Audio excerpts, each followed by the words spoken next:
আবার কিছু মানুষ এত দুঃখ পোষণ করতেছে গো যারা রোজা রাখে। এই বান্দাগুলো আল্লাহর কাছে বলতেছে, ও মালিক, ওই রমজান মাসের মধ্যে তুমি আমাকে কবুল করিও।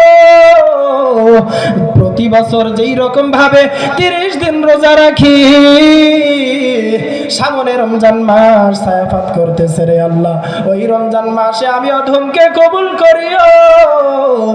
আর যেই বান্দাগুলো রমজান মাসে রোজা রাখে না, ওই বান্দাগুলো চিন্তা করতেছে, কি দুঃখ গো, যেই মাস আসতেছে ওই মাসের মধ্যে তো খোলামেলা দাঁড়িয়ে বিড়ি সিগারেট খাইতে পারবো না, খোলামেলা খানা খাইতে পারবো না।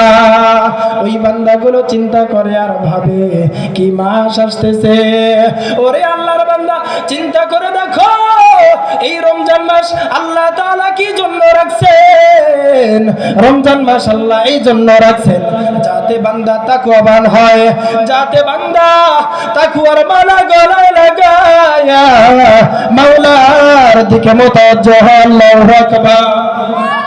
আল্লাহ তাআলা বারবার বলতেছে, বান্দা দুনিয়ার জমিনে আমি আল্লাহ তোমাদেরকে পাঠাইছি, এমনি এমনি পাঠাই না। কিছু সময় আমি আল্লাহ দিয়েছি এমন বরকত,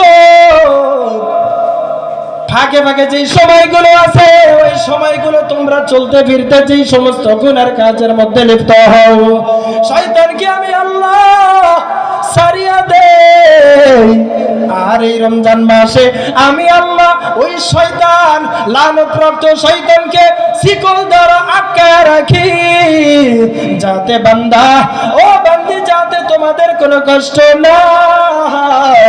আমি আল্লাহর এত মায়া গো, যদি বান্দা গুনাহ নিয়ে কবরে হাজির হও, আমি আল্লাহর কিছু আযাব তোমাদের জন্য নির্ধারিত করে রাখছি। ওই কবরে যাওয়ার পর, যেই কবর আপনাকে আমাকে প্রতিনিয়ত বলে, আমি কবর ভালো ঘর নয়, আমি কবরের মাঝে যদি থাকতে চাও ভালো আমল নিয়ে ঢোকো, আমি কবর বড় শান্তির ঘর, আবার আমি কবর বড় শান্তির ঘর, আমি কবর তাদের জন্যই শান্তিদায়ক যেই বান্দাগুলো দুনিয়ার জমিনে আমল নিয়ে আসবে, যেই বান্দাগুলো দুনিয়ার জমিন থেকে নেক আমল নিয়ে আসবে, ওই বান্দাগুলোর জন্যই আমি কবর হব এয়ার কন্ডিশন, আমি কবর হব তাদের জন্য আরামদায়ক। আর যেই বান্দাগুলো গুনাহ নিয়ে বান্দা কবরে যদি হাজির হয়, কবরের এমন চাপ বান্দা আপনি আমি সহ্য করতে পারবো না। এজন্য রমজান মাস আল্লাহ তাআলা রাখছেন আপনার আমার পরিবর্তনের জন্য, তাকওয়া অর্জনের জন্য। উমর ইবনুল খাত্তাব রাদিয়াল্লাহু তাআলা আনহু উবাই ইবনে কাব কে ডাক দিয়া বলতেছে, ভাই উবাই ইবনে কাব, তাকওয়া কাকে বলা হয়, তাকওয়া কি জিনিস আমার বুঝে আসে না, আমাকে একটু বাতায় দেন। উবাই ইবনে কাব ডাক দিয়া বলতেছে, ভাই ওমর, তুমি কি কাঁটাযুক্ত রাস্তা দিয়ে, কাঁটা ঘেরা রাস্তা দিয়ে অতিক্রম করেছো? যদি তুমি কাঁটা ঘেরা রাস্তা অতিক্রম করে থাকো গো, উমর ডাক দিয়া বলতেছে, হ্যাঁ আমি কাঁটা ঘেরা রাস্তা অতিক্রম করেছি। উবাই ইবনে কাব ডাক দিয়া বলতেছে, ভাই তখন তুমি কেমন করে অতিক্রম করেছো?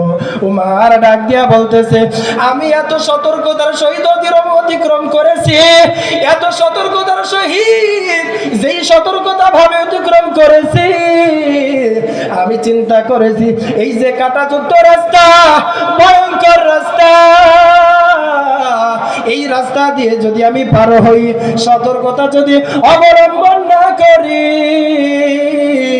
তাহলে আমার পায়ে কাঁটা বিঁধতে পারে কি পারে না? উমর বলতেছে, হ্যাঁ অতিক্রম করেছি, সতর্কতার সহিত অতিক্রম করেছি। উবাই ইবনে কাব ডাক দিয়া বলতেছে, দুনিয়ার জমিন এমন একটি জায়গা, যেই জায়গার মধ্যে আল্লাহ দিকে পাঠাইছে। ওই জায়গার মধ্যে যখন বান্দা হাজির হয়, কিছু সাইড দুনিয়ার জমিনটা তো এমনি এমনি আখিরাতের বাজার, এই আখিরাতের বাজারে বান্দা আল্লাহ বান্দাকে ছেড়েছেন শূন্য একটি ব্যাগ হাতে। এখন বান্দার অন্তরের মধ্যে কলব বরাবর একটি স্থান দিয়েছে, যেই স্থান দ্বারা ভালো মন্দ বান্দা যাচাই বাছাই করতে পারে। কোন দিকে চললে বান্দা ভালোর দিকে চলতে পারবে, লাভবান হতে পারবে, আবার কোন দিকে চললে বান্দা ক্ষতির সম্মুখীন হবে, এই সাইডগুলো বান্দার ভিতরে মেমোরির মধ্যে আল্লাহ সেট করে দিয়েছেন কি দেন না? উবাই ইবনে কাব বলতেছেন, এইটাই কি বলা হয় তাকওয়া? দুনিয়ার জমিনে কিছু জায়গা আছে পচা, আবার কিছু জায়গা আছে ভালো। যেই রকম ভালো একটা দৃষ্টান্ত হলো আজকের কোরআনের বাগান। সুবহানাল্লাহ। কিছু মানুষ চিন্তা করবে, হায়রে ওই মাহফিলে যে কি হবে, এই জায়গার মধ্যে তো মাইকের আওয়াজ শোনা যায়, ওই জায়গায় যাওয়ার কি দরকার?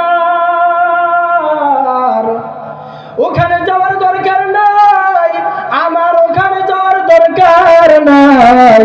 আমি তাদেরকে বলতে চাই, এর নবীর উম্মত, এই ময়দানের মধ্যে যখন আপনি হাজির হয়ে যাবেন, আল্লাহর কিছু ফেরেশতা আছে, যেই ফেরেশতাগুলো এই জান্নাতের বাগানকে এমন ভাবে ভিডিও ধারণ করতেছে, দুনিয়ার জমিনে যেই পচা মোবাইল দ্বারা ভিডিও করা হয়, মোবাইল নষ্ট হইলে ভিডিও নষ্ট হয়ে যাইতে পারে কি পারে না?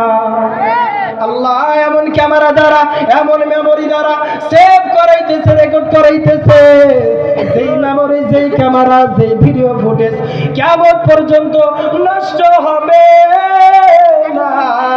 ওই ক্যামেরায় আপনি আমি বন্দী হতে চাই কি চাই না? আবার বলেন না, চাই কি চাই না?